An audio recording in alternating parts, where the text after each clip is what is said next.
Bom dia, boa tarde, boa noite, pessoal. Vamos dar início aqui à nossa outra gravação da nossa aula aqui, tá bom? Sobre cristaloquímica e composição química dos minerais, tá?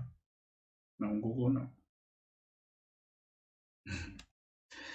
Bem, como a gente já viu, o conceito de mineral, o que seria um mineral em si? Como a gente já viu, ele é um mineral, é um sólido homogêneo, natural, com composição química definida, mas geralmente não fixa, e um arranjo atômico altamente ordenado, e é geralmente formado por processos inorgânicos, tá? Então a gente já viu todo esse conceito, já destrinchou tudo, então agora vamos continuar a nossa aulinha aqui, tá? Então, a cristaloquímica, né, ou cristaloquímica, ela estuda a composição química dos minerais em relação ao seu arranjo cristalográfico e as propriedades físicas, e suas propriedades físicas. Então, a cristaloquímica, ou a cristalofísica, como a gente viu, ela está diretamente relacionada à forma e à estrutura externa do mineral, né, do cristal em si, de acordo com o arranjo cristalográfico interno. Já a cristaloquímica, ela estuda a composição química dos minerais em relação ao seu arranjo cristalográfico, tá? Então, quais são as propriedades dos minerais que a gente pode ser estudadas em função? Propriedades do mineral são uma função de, ou seja, as propriedades que a gente vai ver na próxima aula são função de quê? São função de quais elementos químicos compõem o mineral, se os minerais eles apresentam densidades altas, porque geralmente eu tenho minerais que eles, elementos químicos dentro do meu mineral que apresentam alta densidade, tem maior número atômico, por exemplo. Como os elementos são ligados entre si, então dependendo do tipo de ligação entre esses elementos, eu posso ter diferenças entre dureza, tenacidades e outras propriedades, tá? E também como os elementos estão dispostos na estrutura cristalina. Dependendo da forma com que eles estão dispostos, eu também posso ter diferenças na minha estrutura, tá? Eu posso ter formatos, hábitos diferentes dos meus minerais, como por exemplo isso, tá? Dessa forma. Então, para a gente tentar resumir o que seria um átomo, o átomo ele é composto de um átomo de carbono, por exemplo, ele é composto de prótons e elétrons, prótons, nêutrons e elétrons, tá? Entre que os prótons e os nêutrons estão juntos ali no núcleo, formando o núcleo em si, e os elétrons ali estão dispersos ao redor, formando uma nuvem eletrônica, tá? Então, dependendo também dos meus elétrons, dos meus, como os elétrons estão dispostos, eles vão formar aqui diferentes estruturas, tá? Tipos de orbitais diferentes, que a gente não vai entrar em tanto detalhes assim, mas seria mais ou menos dessa forma aqui. Então, dependendo das quantidades de elétrons que eu tiver, eu posso estar com um átomo estabilizado, eu posso ter ou formar um íon, por exemplo, um íon com carga positiva ou com carga negativa, tá? Então, as características dos elementos. Então, as características dos elementos elas são determinadas por. Se a gente for observar aqui nossa tabela aqui periódica, então cada um desses elementos eles tem suas características específicas. Mas o que é que caracteriza cada elemento? O que, é que vai caracterizar cada um deles? O raio iônico, o seu potencial iônico, a sua carga iônica e a sua eletronegatividade. Com base nessas características dos elementos, a gente pode definir eles em uma zona, em um local, ou até mesmo que tipo de ligações ou que tipo de propriedades eu posso gerar por conta desses parâmetros aqui, dessas características, tá? Então nós vamos começar aqui com o raio iônico. O raio iônico seria o quê? Não pode ser determinado absolutamente a forma do raio iônico em si, por conta daquela relação da dispersão dos elétrons dentro da nuvem eletrônica aqui, tá? Então, a dimensão interatômica, ou seja, a dimensão entre a união entre esses dois átomos aqui, por exemplo, é a soma dos raios iônicos. Então, elementos puros, o raio iônico é igual à distância dividido por 2. Por exemplo, o cobre. E o raio iônico, ele depende de quê? O raio iônico ele vai depender do elemento, tá? Do tipo de ligação, ou seja, a porcentagem de ligação iônica que tem, por exemplo, tá? E do número de coordenação que esse átomo pode apresentar. Então, o raio iônico ele é a relação entre o raio do cátion e o raio do ânion, tá? e ela pode ser usada para prever o número de coordenação. Por exemplo, quando nós temos aqui a relação entre o raio do cátion e o raio do ânion for menor que 0,155, tem o número de coordenação 2. E assim sucessivamente, dependendo da razão entre esses ânions, tá? Entre o raio do ânion e o raio do cátion, eu vou ter número de coordenação diferente. O que seria esse número de coordenação, professor? Seria um número de arranjo em que os meus elementos, as união entre os átomos, elas podem ser de diversas formas. Se for número de coordenação 2, então eu tenho uma coordenação linear. Então, o meu ânion aqui, por exemplo, o meu cátion aqui, ele pode se interligar até 2 ânions. No meu caso aqui, no número de coordenação 3, eu posso ter uma coordenação triangular. Então, o meu cátion aqui, ele pode se interligar aqui com 3 ânions. No número de coordenação 4, vão ser 4 ânions para um cátion, e assim sucessivamente, tá? Então, vou ter número de coordenação 6, coordenação 8 e até coordenação 12. E quanto maior o número de coordenação, maior é a interligação entre um cátion e outros ânions, tá? Seria essa nossa relação de raio iônico, tá?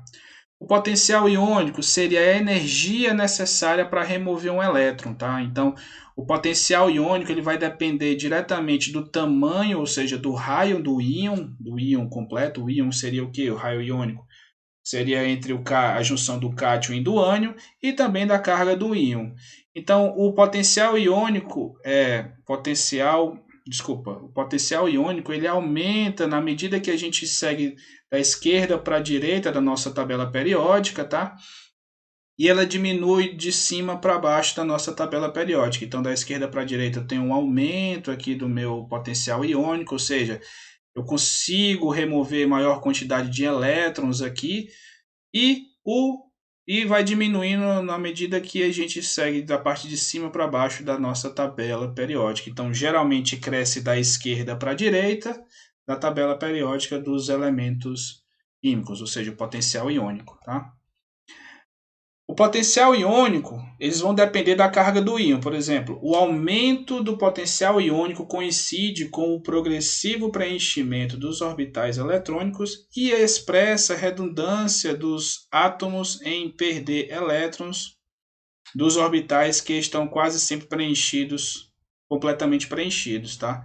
Então, por exemplo, a gente consegue observar aqui que o ferro 2 e o ferro 3, eles têm o ferro 2 tem potencial iônico de 2,7 e o potencial iônico do ferro 3 é de 4,3, ou seja, o ferro 3 ele tem maior capacidade de capturar elétrons, tem um potencial iônico maior do que o ferro 2, por exemplo, tá? Da mesma forma, o manganês mais 2 ele tem um potencial iônico menor do que o manganês mais 4, que tem um potencial iônico maior. Ele tem maior facilidade de capturas de elétrons, tá? E o outro termo seriam carga, valência e estados de oxidação. Então, a carga iônica seria quando eu tenho perda ou ganho de elétrons, ou seja, quando eu tenho perda eu vou gerar cátions de elétrons, porque eu vou estar com sinal positivo. E quando eu tiver ganho de elétrons, vou estar com sinal negativo, vou ter a formação dos meus ânions, tá? Então, de camadas mais externas. Então, por exemplo, os grupos grupo de 1 a 18, 1, 2, 13 até o 18 aqui. Então, eu tenho potencial aqui de carga 1, ou seja, tem facilidade de perder um elétron, tá? Então, aqui o grupo 2 ele tem facilidade de perder 2 elétrons na sua camada mais externa. E aqui da medida vai gerar cátions, tá? Cátions mais 1, cátions mais 2. E o grupo 3 aqui vai ser cátion mais 3. O grupo 18, como são gases nobres, não vão gerar cátions.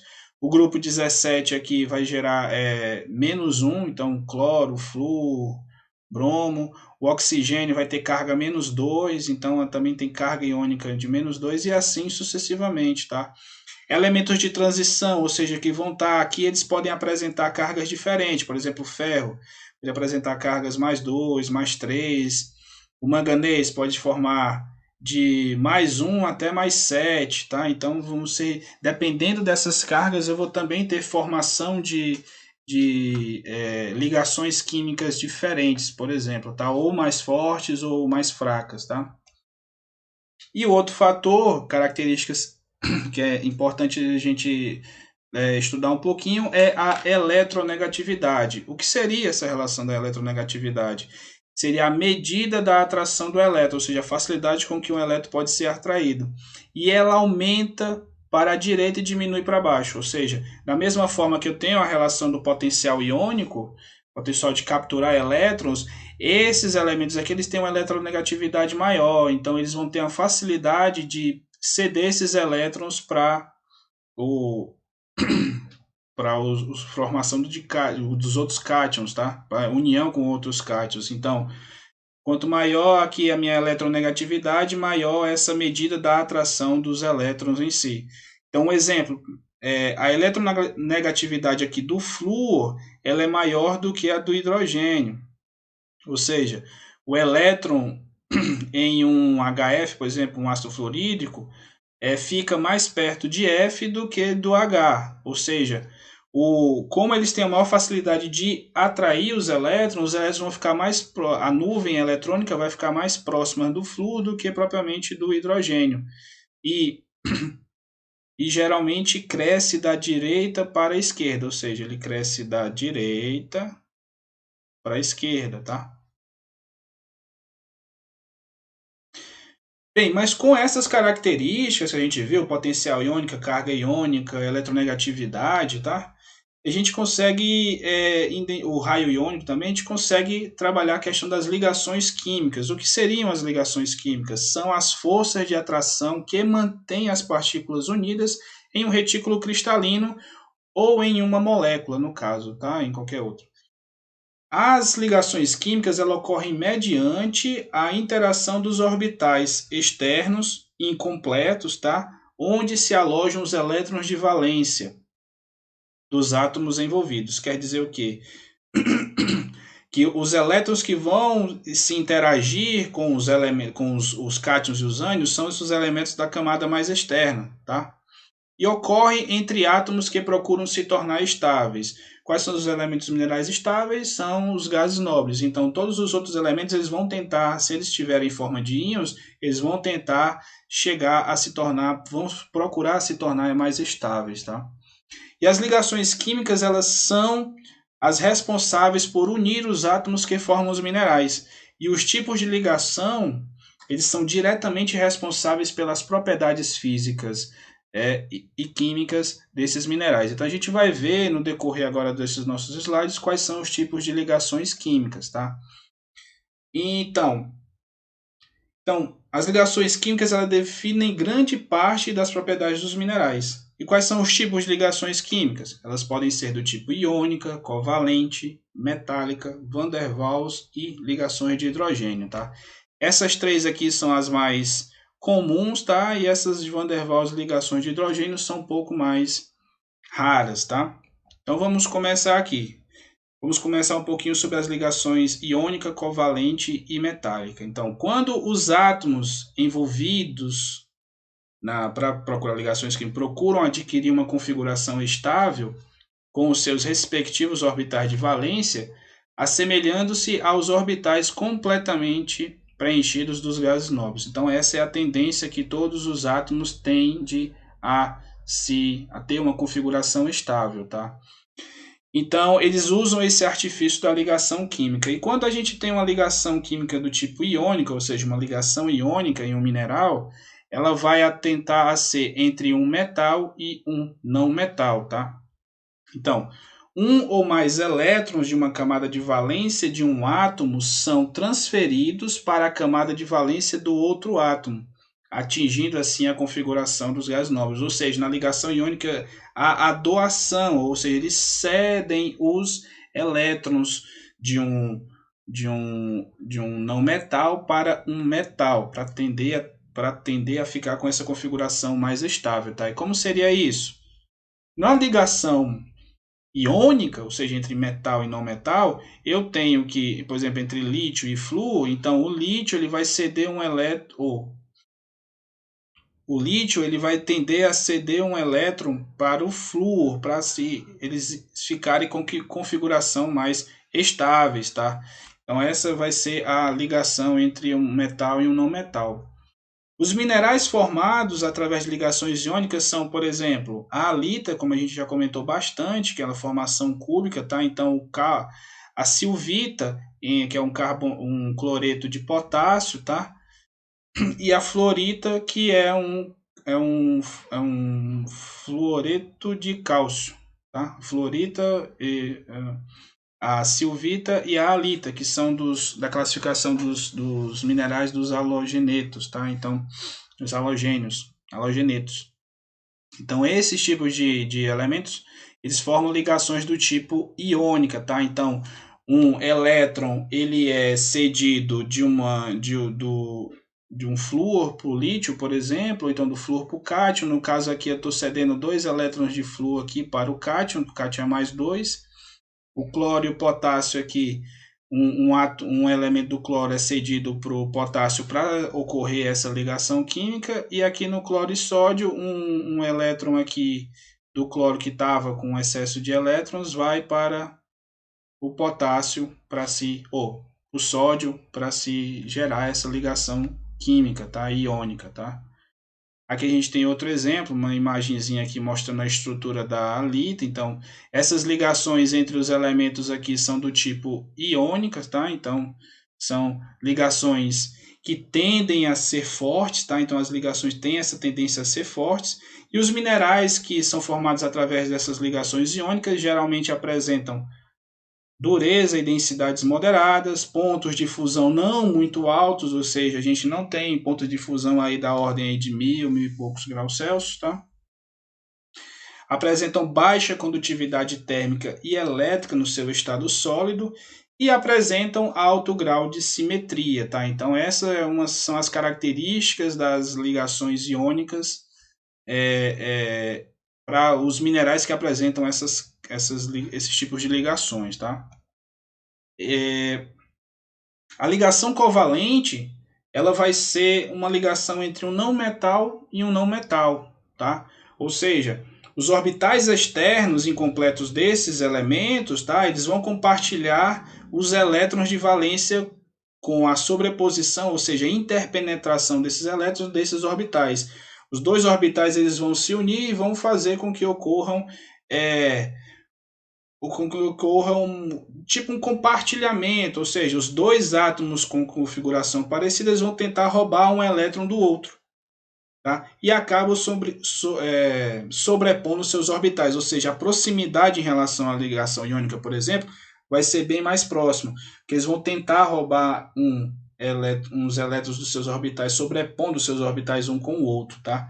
E isso vai fazer com que ocorra uma maior proximidade desses elementos, tá? Ou seja, vai haver o compartilhamento desses elementos nesses orbitais e a proximidade entre os raios vai diminuir, eles vão ser mais compactos, esses dois elementos vão ficar mais próximos uns dos outros, diferentemente da ligação iônica, em que há um elétron é cedido para o outro para eles adquirirem a estabilidade, enquanto na ligação covalente eles são compartilhados, esses elementos eles compartilham, tá? E isso vai fazer com que os minerais que são formados com esses tipos de ligações são que apresentam ligações mais fortes das estruturas, resultando em minerais de alta dureza, tá? Como os orbitais dos elétrons eles apresentam uma grande sobreposição, a ligação covalente ela é a mais forte das ligações químicas em minerais. A força depende do grau e da interpenetração dos orbitais, ou seja, quanto maior essa interpenetração, mais forte é a ligação. E um exemplo típico desse tipo de ligação para um mineral, por exemplo, é a dureza do diamante. O diamante ele apresenta uma dureza extremamente alta, dureza número 10, como a gente vai ver lá nas propriedades físicas dos minerais na próxima aula, tá? Então, essa estrutura, a estrutura tetraédrica aqui de ligação do diamante é uma das mais resistentes que conhecemos. E as características dessa ligação é que eles apresentam alta dureza, como por exemplo diamante, safira, rubis, apresentam essas ligações químicas mais de tipo covalente, tá? Uma ligação muito forte, mas em compensação eles apresentam alta fragilidade, por conta dessa alta compactação dos cristais, tá? São isolantes elétricos no estado sólido e quando fundidos. Então, em ambas as partes, eles são isolantes elétricos. Eles apresentam, por conta dessas características, altos pontos de fusão e geralmente apresentam baixa simetria. Tá? Geralmente, nem todos são, mas alguns apresentam baixa simetria. Por conta dessa compactação do núcleo, apresentar estruturas não tão simétricas. Tá? Quando a gente observa bem a tabela periódica, assim, de uma forma mais ampla, nós observamos que os pares covalentes, ou seja, os que formam ligações covalentes, principalmente, são esses elementos aqui, ou seja, a gente tem oxigênios, enxofre, silício, fósforo, boro, eles vão formar ligações, tem maior facilidade de formar ligações do tipo covalente, e as ligações iônicas vão se formar aqui nesse grupo aqui. Então eu tenho esses pares de grupos iônicos aqui, que eles vão ter maior facilidade de formar ligações iônicas com esses outros elementos aqui, tá certo? Então, pares covalentes que a gente vê com maior facilidade em minerais, silício e oxigênio, carbono e oxigênio, enxofre e oxigênio, nitrogênio e oxigênio e fósforo e oxigênio. Se a gente observar isso daqui, eles formam grandes grupos iônicos, tá? Que vão ser importantes para a gente quando a gente for fazer a classificação dos minerais, tá? Saber a classificação dos minerais. Um outro tipo de ligação química é a ligação do tipo metálica, tá? Que vai ser entre metal e mais metal. Então, nesse tipo de ligação, os átomos metálicos eles tendem a perder elétrons, ou seja, eles tendem a ficar eletropositivos. E quando se unem entre si, formam uma nuvem eletrônica de elementos de elétrons liberados, tá? Que ficam dispersos no retículo cristalino sem posições fixas. Ou seja, elas vão ter esse compartilhamento de nuvem de elétrons, mas ela é diferente da ligação covalente. Isso porque eles vão gerar uma ligação com força fraca a moderada. Isso é importante porque a gente vai ter a formação de alguns tipos de ligação geradas por ligação. A gente vai ter uns tipos de ligação que vão formar os famosos elementos nativos, ou seja, aqueles elementos em que, como por exemplo, ouro, prata e cobre, que são elementos nativos, esses vão compartilhar seus elétrons nessa nuvem eletrônica ali, não tão próximos como a ligação covalente, mas vão compartilhar aqueles elétrons e formar essas ligações do tipo metálica, tá? Então, as ligas metálicas, quando há união de dois ou mais exemplos, por exemplo, o bronze e o cobre, para formar o bronze, nós vamos ter 90% de cobre e 10% de estânio, tá? Então, quem já viu ou mexeu, já falou com alguém que faz com que metalúrgicas, sabe que o bronze ele é relativamente mais maleável, muito por conta dessa, e fácil de ser trabalhado, muito por conta dessa relação da quantidade de cobre e estânio, formando essas ligações metálicas entre eles, tá? Então, isso faz com que a ligação metálica ela seja de moderada a fraca. E os minerais formados com ligação metálica elas vão ter uma alta densidade, muito por conta da questão desses minerais serem metálicos, os elementos metálicos, tá? Uma alta simetria, ou seja, geralmente pode ser cúbica a hexagonal. Então, quanto maior o meu grau de simetria, geralmente vou formar esses minerais com ligações metálicas. Eu vou ter uma dureza baixa a moderada, ou seja, eles podem ser facilmente riscados ou utilizados de dureza mais baixa, mas eles apresentam características de ter alta ductibilidade, ou seja, facilidade de se tornar dúcteis, tá? E maleáveis no caso, ou seja, com aquecimento eu consigo moldar e modelar esses metais mais facilmente, esses minerais formados desses minerais metálicos, de ligações metálicas, e também eu vou ter uma alta condutividade térmica e elétrica, na maior parte dos metais em si, tá? É tanto que o ouro e outros elementos e outros minerais são utilizados como cobre, por exemplo, são utilizados como ótimos condutores elétricos, tá? Então, resumindo aqui, então as ligações iônica, covalente e metálica, os átomos envolvidos procuram adquirir uma configuração estável com os seus respectivos orbitais de valência, assemelhando-se aos orbitais de gases nobres. Tá? Então, na ligação iônica, isto é alcançado através da doação de elétrons de valência dos cátions para os ânions. Tá? Assim, ambos adquirem a configuração eletrônica fechada.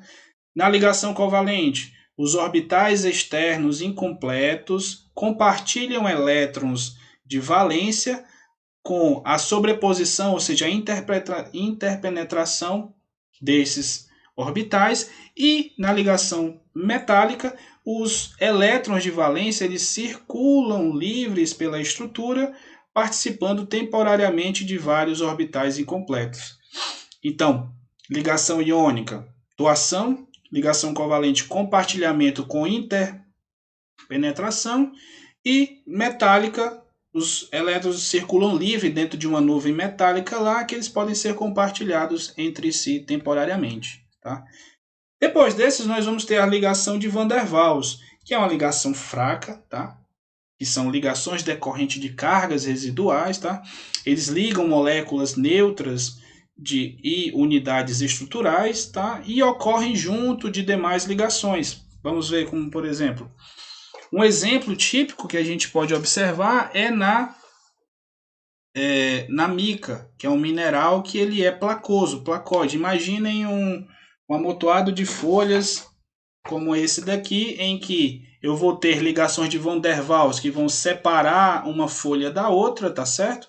E a ligação do tipo covalente que vão interligar os elementos aqui. Lembrando que a mica, a mica não. Outro exemplo que nós temos é a própria grafita, tá? A grafita também elas vão apresentar essas cargas residuais. Isso vai fazer com que ocorra uma remoção mais fácil desses elementos, tá? Então, quando a gente observa o retículo cristalino da grafita, por exemplo, ele apresenta um retículo cristalino do tipo hexagonal aqui, em que os átomos de carbono da grafita, eles apresentam ligações entre eles do tipo covalente. Por que ela é covalente? Porque eu tenho não metal com não metal. E eu tenho uma separação grande entre esses dois átomos aqui, tá? Que não vão formar ligações covalentes. Por quê? Lembra que a ligação covalente ela é bem próxima uma da outra, tá? Então, como eu tenho essa distância aqui, eu vou ter cargas residuais que vão interligar entre eles. Então, entre esses átomos dessa distância aqui, é que eu vou ter a minha ligação do tipo Van der Waals, tá? Então essa é aqui a ligação do tipo Van der Waals. Aqui eu vou ter do tipo covalente.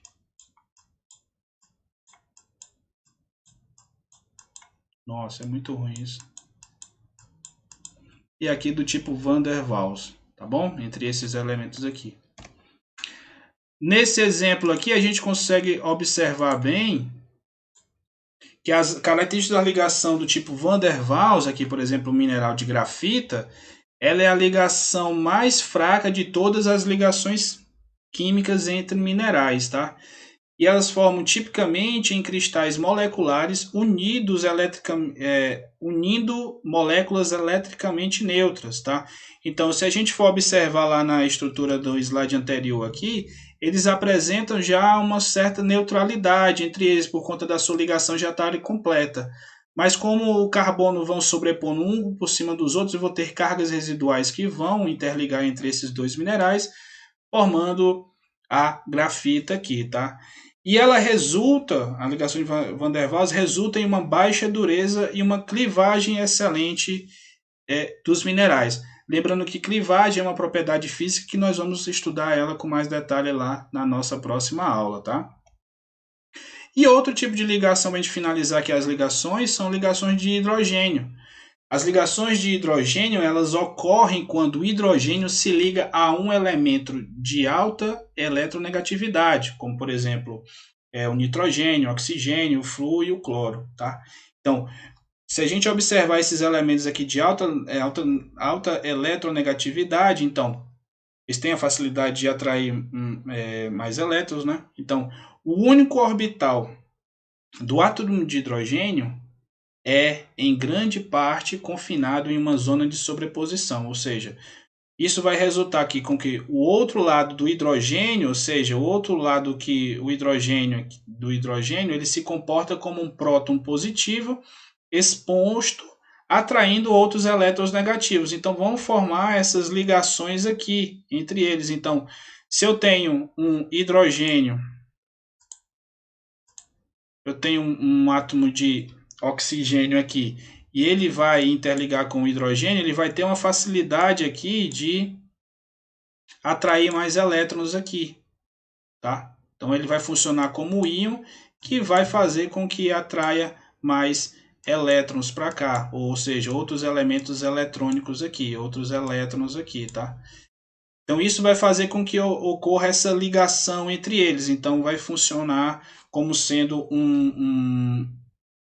atraindo outros íons negativos, formando esse tipo de ligação entre esses elementos, tá? Mas não é em toda a estrutura cristalina, vai ser mais nas bordas da estrutura cristalina de alguns minerais. Ela é rara entre minerais, vai ocorrer mais em micas, hidróxidos, tá? E alguns anfibólios também ocorrem esse tipo de ligações de hidrogênio, tá? A ligação de hidrogênio ela é mais fraca, ela é fraca, tá? Mas ela é mais forte que a de Van der Waals, que isso vai fazer com que os minerais eles apresentem uma maior durabilidade, até uma maior dureza do que os próprios minerais que apresentam ligação do tipo Van der Waals, tá?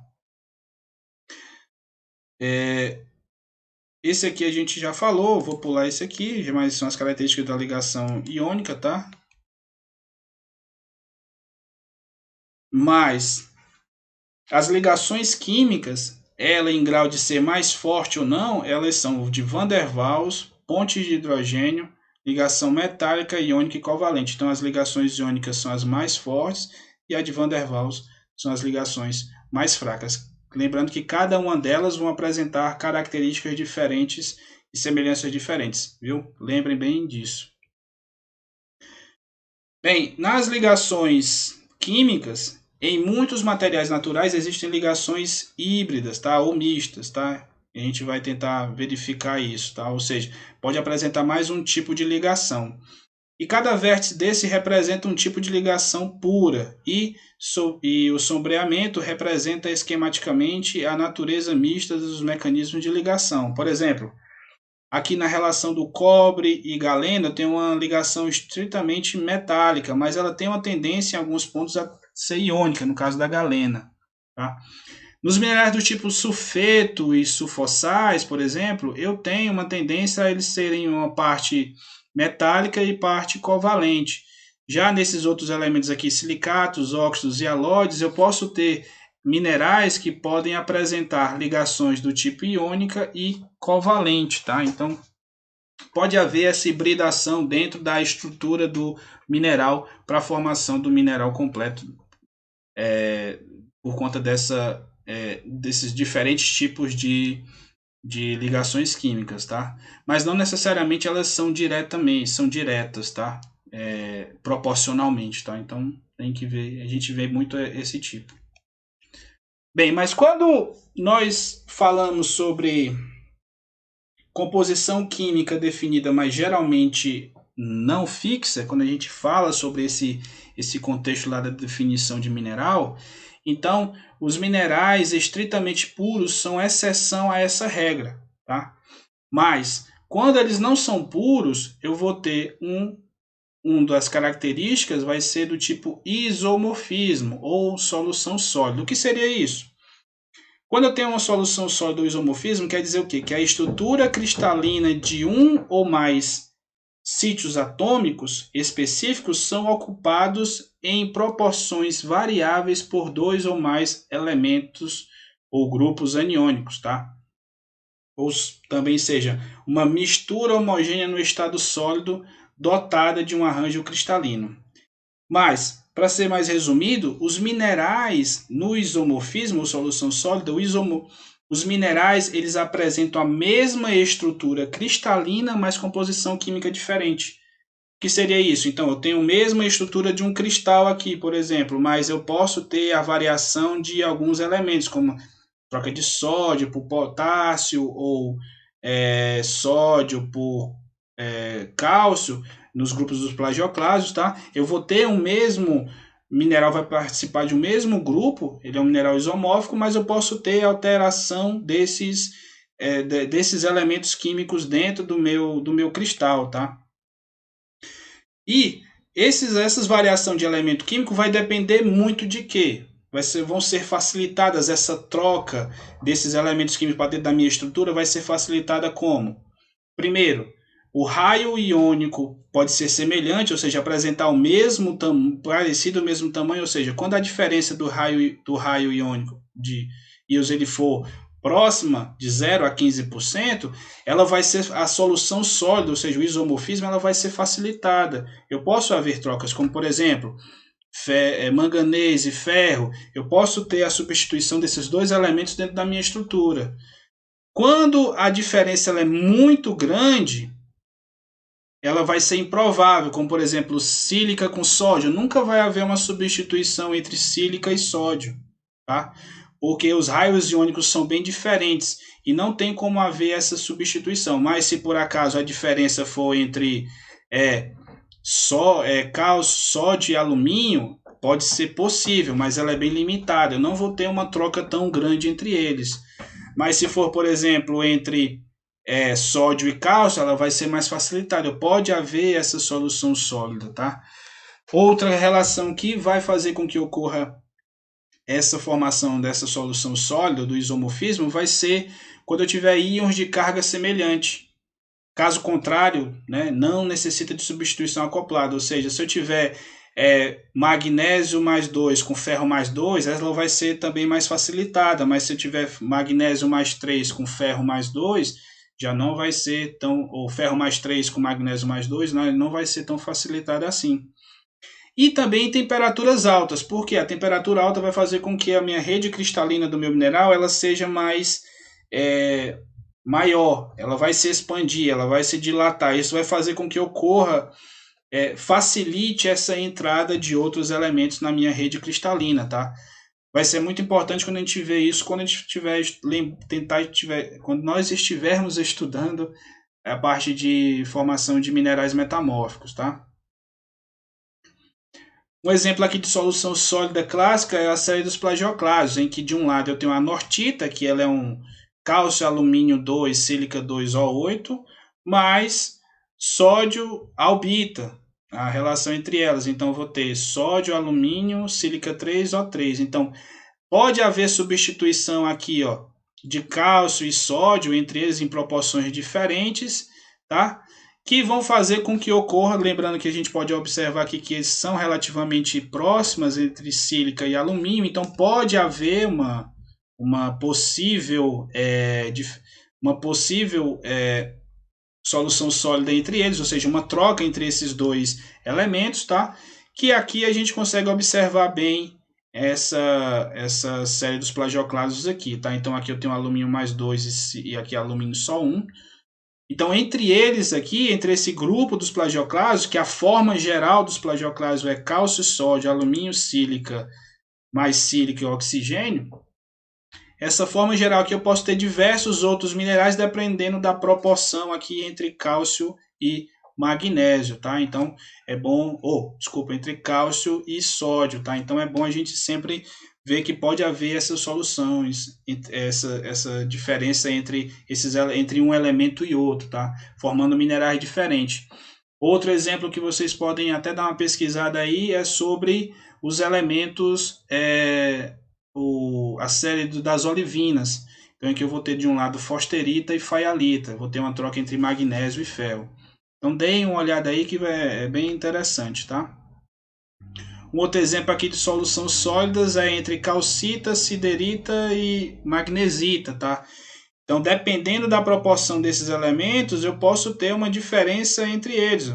Todos vão ter o mesmo grupo aniônico, tá? Ou seja, a mesma estrutura base vai ser entre eles, mas pode haver uma substituição entre cálcio, ferro e magnésio. Dependendo da proporção entre eles, eu posso ter carbonato de magnésio, magnesita, carbonato de ferro, siderita. Posso ter a anquerita aqui, que é carbonato de ferro e de cálcio e ferro.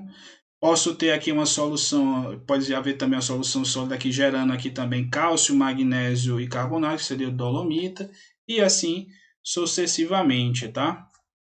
E um outro tipo de exemplo que pode haver de questão de solução, não de solução sólida, mas de características diferentes de um mineral quando ele é puro, é a exsolução. O que seria a exsolução? É a desmistura de uma solução sólida, geralmente causada por diminuição de temperatura. Tá? Imaginem como se a gente tivesse uma substituição desses elementos, boa parte deles vão ocorrer cristalização primeiro, tá? E depois, posteriormente, eu vou ter uma próxima cristalização desses minerais gerando essa exsolução, tá? Mas esse daqui a gente vai deixar um pouco de lado. Mas a gente vai precisar saber muito desse outro aqui, ó, que é o polimorfismo. Então, eu vou ter o isomorfismo e o polimorfismo. Quais seriam as diferenças entre eles aqui? Tá? No isomorfismo, a minha estrutura do meu mineral ela é igual, mas o que muda são alguns elementos químicos dentro da estrutura. Já no polimorfismo, eu vou ter que os minerais com a mesma composição química, ou seja, eu vou ter a mesma composição química, mas a minha estrutura vai ser diferente. A estrutura cristalina desse mineral vai ser diferente. Isso vai ser em funções das condições de cristalização, principalmente as condições de pressão e temperatura. Um exemplo clássico para esse modelo de polimorfismo é o carbono nativo. O carbono nativo ele pode gerar uma estrutura hexagonal, que é diferente, que vai gerar a grafita, e posso também gerar o diamante. Ambos têm carbono na sua estrutura, o carbono nativo, mas a estrutura deles são diferentes. Na grafita ela é hexagonal e no diamante ela é do tipo isométrica. A gente consegue observar bem aqui na nossa imagem, tá? A gente tem aqui ligações covalentes aqui interligando os carbonos aqui em cima, mas eu tenho ligações de Van der Waals aqui, formando essa estrutura aqui em placas, tá? Enquanto aqui na forma isométrica do diamante, eu tenho o que? Eu tenho a estrutura isométrica dele aqui, formado por ligações covalentes, todo ele por ligações covalentes, dando essa dureza maior. Então, qual é a diferença entre eles? O grafita apresenta foi formada em mais baixa pressão e baixa temperatura, enquanto que o diamante foi formado em altíssima pressão e altíssima temperatura, tá? E nós também temos o pseudomorfismo. O que seria o pseudomorfismo? Seria a transformação ou substituição de um mineral por outro com a preservação da sua forma externa, tá? Mas não há uma estrutura cristalina. Mas não dá a estrutura cristalina. Ou seja, a forma do mineral ela vai ser a mesma, mas a estrutura interna ela vai modificar. Por conta, se há uma modificação dessas estruturas do mineral, da mudança de composição química, pode haver uma mudança, como a gente viu no slide anterior, pode haver uma mudança também na estrutura, tá? Então, a pirita, por exemplo, quando ela sofre alteração, ela vai gerar a goetita. A pirita é um sulfeto de ferro e a goetita ela é um hidróxido de ferro, ou seja, eu vou ter a formação de hidróxido aqui que vai gerar a goetita, tá? E também da magnetita. A magnetita e da hematita, ambas apresentam praticamente a mesma estrutura, tá certo?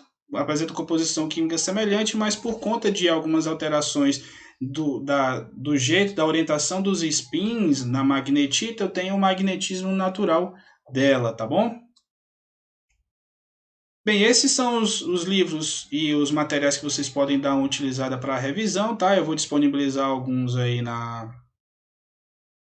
para vocês, tá? E a gente fica por aqui na nossa aula, tá? Um abraço a todos.